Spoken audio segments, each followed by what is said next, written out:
Master switch on. Fuel pump in number 1, check your fuel pressure. Fuel pump number 2, check fuel pressure. Fuel pump number 1 back in. Beepers, check emergency lights. Beeper back out. Throttle off completely. Turbine starter on.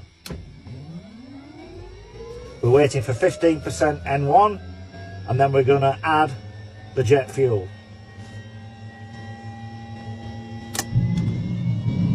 We're looking on the dial above it, turbo outlet pressure, straight up to 800 degrees and then backing off a little bit, and then you'll get a second spike on the turbo outlet pressure, and then the gas producer, the dial below it, we're looking for 58%. Once we've got 58%, I can let go with my thumb on the turbine, pulling the compressed air through, and then it will self-sustain.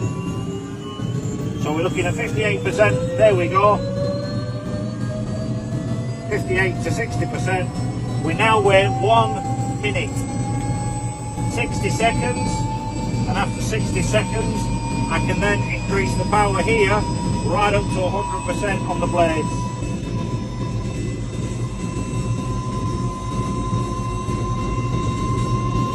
So another 40 seconds.